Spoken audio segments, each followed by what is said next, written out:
ভিত্তিতে আমরা পারিপার্শ্বিক অবস্থা ও আমাদের যে প্রযুক্তিগত যে বিষয়গুলো আমরা বিশ্লেষণ করি, আমরা পুলিশের পক্ষ থেকে আমরা জেলার বিভিন্ন সংস্থা আমরা যৌথভাবে কাজ করার পরে আমরা দেখতে পাই হাসপাতালের একটা স্টাফ এটার সাথে মূলত জড়িত ছিল।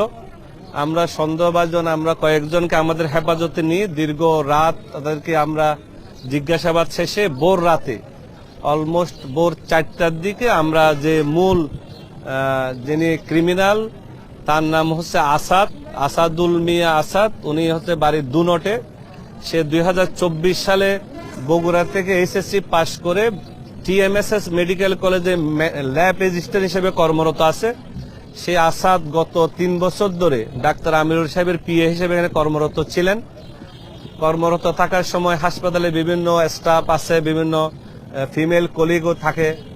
এইরকম একটা ভুল বুঝাবুঝির ঘটনাকে কেন্দ্র করে তাদের মধ্যে ডাক্তার আমিরুল সাহেব সহ আসাদ আর একটা মেয়ে, যেটা আসলে আমরা অনেক ক্ষেত্রে মেয়েদের বিষয়ে আমরা বলি না অনেক সময়, এই 3 জনের একটা মানে ভালো লাগা অথবা মানে নিজেদের আন্ডারস্ট্যান্ডিং গত একটা বিষয়কে নিয়ে মতবিরোধ দেখা দেওয়ার প্রেক্ষিতে গত 25 অগাস্ট আসাদ এবং যে মেয়েটাকে কেন্দ্র করে এই ঘটনায় সেই মেয়ে সহ তাকে মারধর করা হয়।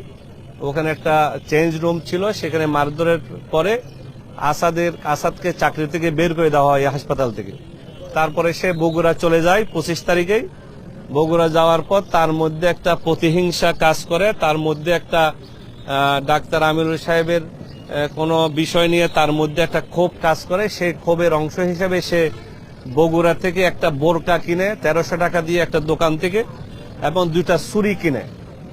সে যেহেতু এখানে 3 বছর পিএ হিসেবে কর্মরত ছিল, তার কাছে ডাক্তার আমিরুল সাহেবের রুম, এখানে প্রবেশ পথ, কোথায় সিসিটিভি ফুটেজ থাকবে না, কোথায় সে ফাঁকি দিলে সহজে ঢুকতে পারবে, এইসব বিষয় তার জানা আছে। সেই ভিত্তিতে গত 31 অগাস্ট সন্ধ্যা 7টার দিকে সে বোরকা পরিহিত অবস্থায় সে 3 তলার ডাক্তার আমিরুল সাহেবের কক্ষে অবস্থান নেয়। প্রথমে যখন সে 3 তলায় আমির সাহেবের রুমের সামনে যায় তখন উনি ভিতরেই ছিলেন। এই সময় সে সিঁড়িতে সে আত্মগোপন করে অবস্থান নেয় এজ এ মহিলা হিসেবে।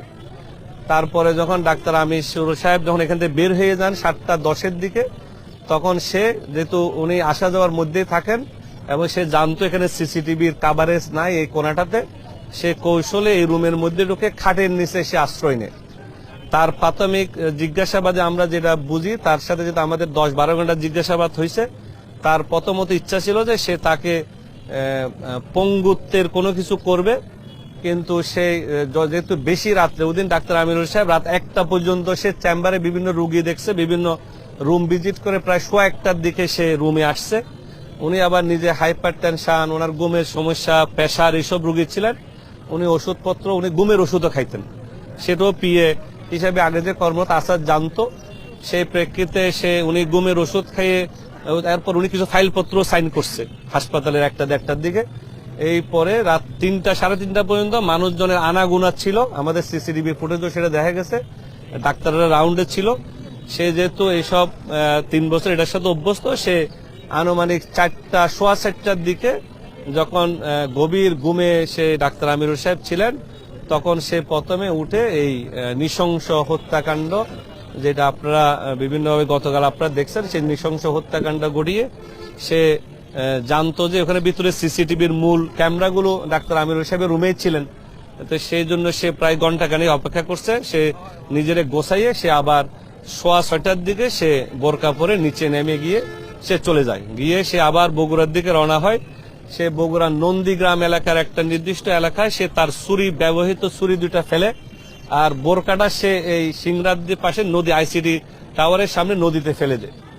আমরা সেই সব বিষয় যেহেতু যাচাই বাছাই সাপেক্ষে আমরা রাত্রের অপারেশনের পরে সকাল থেকে আমরা সেই ছুরি 2টো উদ্ধার করি, কিন্তু বোরকাগুলো যেহেতু নদীর স্রোত, আমরা একটা টিম কাজ করবে রাত্রে এই স্রোতের মধ্যে কোথাও পাওয়া যায় কিনা, কিন্তু আমরা এটা নিশ্চিত হয়েছে সে বোরকা কোত্থেকে কে নিচ্ছে, সে বগুড়া থেকে। এই পরে এই হত্যাকাণ্ডের বিষয় সে আমাদেরকে বিস্তারিত অবহিত করছে। এখন যে বিষয়গুলো সামনে আসছে এর প্রেক্ষিতে পরবর্তী পুলিশি ব্যবস্থা হিসাবে যেটা করণীয়, যেটা কোর্টে যিনি স্বীকারোক্তিমূলক জবানবন্দি যেটাকে বলে সেটা দিতেও সে সম্মত হয়েছে। সে তার দাবি মতে সে ক্ষোভের বসে অথবা তার মধ্যে কোন ধরনের ওই যে ত্রিমুখী একটা বিষয় ছিল, সেই বিষয়কে সামনে রেখে তার মধ্যে নৃশংসতার প্রতিহিংসা জাগ্রত হয়েছে বলে সেই ঘটনাটা ঘটাইছে। এই অবস্থায় আপনাদের সাথে আর এতটুকুই আমাদের জেলা পুলিশের থেকে, আমাদের জেলার অফিসাররা আছে, আমরা গ্রেপ্তার একজনই, এখন আমরা একজনকে গ্রেপ্তার দেখাচ্ছি ফরমালি। বাকিদের সম্পৃক্ততা, বাকি কেউর কোনো উস্কানি, বাকি কেউর সম্পৃক্ততা ছিল কিনা সেটা প্রমাণ সাপেক্ষে বাকি যারা হেফাজতে আছে তাদেরকে অ্যারেস্ট দেখানো হবে।